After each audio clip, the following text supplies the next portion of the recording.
Good afternoon and welcome to James Franklin's weekly press conference. We'll start with an opening statement from Coach and then go to Mark Brendan for the first question. Like always, appreciate everybody getting on and covering Penn State football. When I want to summarize the Indiana game briefly right now, we won the turnover battle, which was significant. We've done a pretty good job of that all year long. We're going to have to continue to do that moving forward. We did not win the penalty battle. There wasn't a lot of penalties in the game. We had 5, they had 3.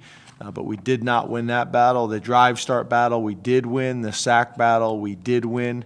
And the explosive play battle, we were able to win that. We did not reach our goal on offense of 16%, but we did have significantly more explosive plays than they did. So we did win that overall. When you talk about getting into, a few more points about Indiana, positives from the game. I thought we're playing tremendous complementary football in all 3 phases. I think our situational awareness and situational mentality has been really good. I think, you think about all the situations that came up in that game, and we handled them all very well. So pleased with that. First time Indiana's been shut out since 2000, which it's strange to me to think that that's 21 years. 2000 doesn't seem that long ago until you say it like that. But in today's day and age, with the way offenses have changed, that's an impressive stat. Indiana was 0-2 in the red zone. 1 at the 4-yard line, 1 at the 13-yard line with a blocked field goal. Blocked field goal was impressive. That's our second one of the season. And that kind of reinforces my point about situational awareness and situational mentality. And then opportunities for growth. We got to have a complete week of preparation, meetings, weight room, practice, regen and recovery, nutrition, treatment, academics, all of it will matter. So getting into Iowa, obviously got a ton of respect for Coach Ferentz. You talk about 23 years as a head coach at Iowa, 31 years overall at Iowa. Has just done a tremendous job. The level of consistency that they've had throughout their program, not only from a win and loss record, but from a coaching staff perspective, really all of it. It's impressive. 18 starters returning. Obviously, we're getting into the point of the season where I don't know if those returning starters matter a whole lot anymore because we're deep enough into the season, but they did have 18 starters returning. That's impressive. Brian Ferentz, Coach Ferentz's son, is the offensive coordinator. Obviously spent time in New England just like his dad did, and has done a nice job. Is really doing a nice job with their offense, playing to their strengths right now. We've been impressed with Tyler Goodson. Seems like he's been playing there forever now. The running back, he's explosive. Tight end Sam Laporta, they always seem to have a tight end there who is a challenge, to deal with. And then their offensive lineman, number 65, Tyler Linderbaum, is really impressive. They do an excellent job with their play action. I think that's probably the biggest thing. We're going to be working that all week long. Play action, play action, play action. They do a really good job of getting 4 and 5 guys out into their route, so it's not like they're just going max protect all the time. They do a really good job of getting their guys out, and you see their tight ends and running backs are targeted a lot, so that will be the challenge dealing with them. You talk about defensively. Obviously, their defensive coordinator is maybe one of the most respected defensive coordinators in college football. There's been consistency there. He's been there for 11 years as the coordinator, but was there obviously a lot longer before that as the defensive backs coach. But they do a great job. They're consistent. I would not say that they're simple, but you look on tape and who they are this year, for the most part, is who they were last year and the years before that, and their kids are sound. They lined up, and they're sound. They're never out of position.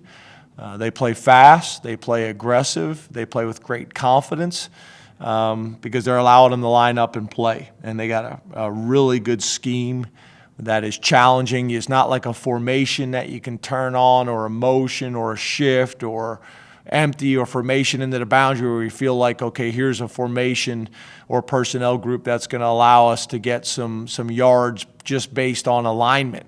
There's no easy yards out there. They do a great job.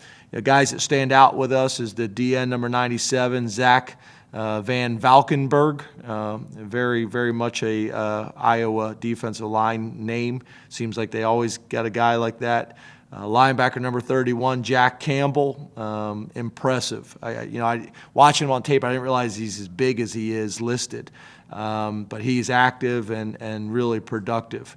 Number 44, Seth Benson, linebacker, impressive on tape, productive as anything. And then number 33, Riley Moss, the defensive back, who actually went to the same high school as Jake Pinniger. We're going to need to establish the run. We were able to take a step last week with our run game.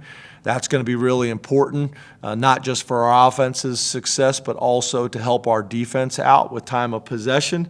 This is going to be one of those types of games. We're going to have to grind it out and help our defense out based on who they are as an entire organization, but specifically their offense as well.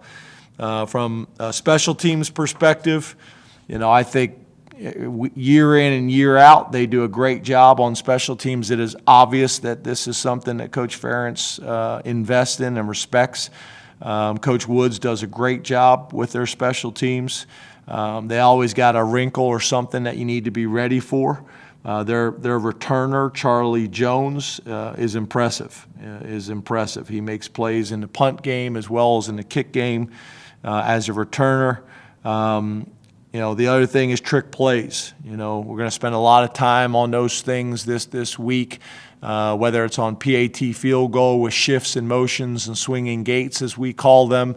They ran one a few years ago that we had worked on, but they still were able to be successful with it. They're always going to have a wrinkle in there that you need to be prepared for. So we're going to be working all those things. We've gone back and broke down all the tape really since they have been there, and any trick that they've run, and they've run some good ones. They do a great job with motions and shifts, so we're going to make sure we get all those things covered this week. Tremendous opportunity that we're excited about. We're going to need to have great practice today and build on it all week long. So open it up to questions. Mark Brennan, Lions 247, and then we'll go to Greg Pickle. Hey, James, thanks for your time today. You as well, Mark. Could you take us through some of the things that in your mind make Jahan Dotson kind of the player he's become and with the consistent level that he's been performing? Yeah, he's smart. He's got elite ball skills, maybe some of the best ball skills that I've ever been around. He is smooth and fluid. Doesn't look like he's running sometimes, but no one can catch him. I think he's added more of a physical presence to his game now. There's times where he just gets the ball and knifes and gets north-south and gets an extra 2 or 3 yards from that. I think he also has got a really good feel, not only in practice but also in games with Cliff. They've just played so much football together. I think that's been valuable for both of them. But he's a really good athlete. In high school, he was a high-level track guy in the long jump. I think he won a state championship. He was a high-level basketball player and a high-level football player. And, he's a guy that was thinking about leaving home and going far away, and we were able to convince him, and specifically his parents, to stay close to home, and it's worked out really well for him and us. I think you guys know how I feel about the players in the state of Pennsylvania staying home and the high school coaches supporting that as well, and the community supporting that as well. I don't know if there's some special water up there, but he's from not far from where Saquon's from. 2 guys that came to Penn State that are near each other, and both have had fantastic Penn State careers. So we're going to need them to have a big game on Saturday too. Greg Pickle, Blue Wade Illustrated, then Donnie Collins. Hey, good afternoon, Coach. How you doing? Good, Greg. How are you? I'm well, thanks. Hey, I'm just curious, how do you evaluate and assess your running backs through 5 weeks, not just on the plays they're running the ball, but overall? And then through 5 weeks, has the snap count and rep count for those guys kind of played out as you expected it to before the season started? Yeah, a couple things I would say. Again, I don't know if you can talk about the running game or the running backs on their own. It's all of it. I think in pass protection we've been good. I think in getting them the ball out of the backfield, I think we can do a little bit more of that. I think there's times where they can get out a little bit quicker so we can get the ball into their hands. I think there's times where we'd like Sean to check it down a little bit more to the running backs. But in those areas, pretty good. In the run game, I think I mentioned this, maybe last week. I'd like to see at times us be more physical and pound it up there and get the 4 and 5 yards and trust it and make sure we're inside out from a mentality in our running. But no, I think the rotation is probably played out the way I thought it would. Obviously, you'd love for somebody to really jump out and say, I'm going to get the majority of the reps, and the other guys are going to rotate in. I wouldn't say that that's necessarily happened yet. And you could have both kind of ends of that, right? You could have 3 guys that are playing at really high level, and you want to keep them all involved, or you want to have one guy that kind of takes control of the room, and the other guys are complementary pieces. Both are fine. But yeah, it's somewhat similar to how I thought it would play out. I think I probably thought we'd have a little bit more production again, but that's not just on them. That's all of us. Donnie Collins, Times Tribune, then Audrey Snyder. Hey, James. Hey, Donnie. A lot of people talk about the environment at Beaver Stadium when they come in, but I've heard a lot of players over the years say that Kinnick provides maybe the toughest environment that they've played in on the road. Do you agree with that? What makes that such a tough place to play? And do you think getting that road game against Wisconsin out of the way early in the season maybe helps you guys prepare for that a little bit? Yeah, it's a tough environment. There's no doubt about it. We got a lot of respect, for that school and that community and the support that they give their football program. Obviously, there's special things about it. Obviously, the wave to the Children's Hospital is, I think, one of the better traditions in college football. Whenever you can support people in challenging times, you want to do that, and it's something I think is very unique to college football and very unique to the University of Iowa. But yeah, I think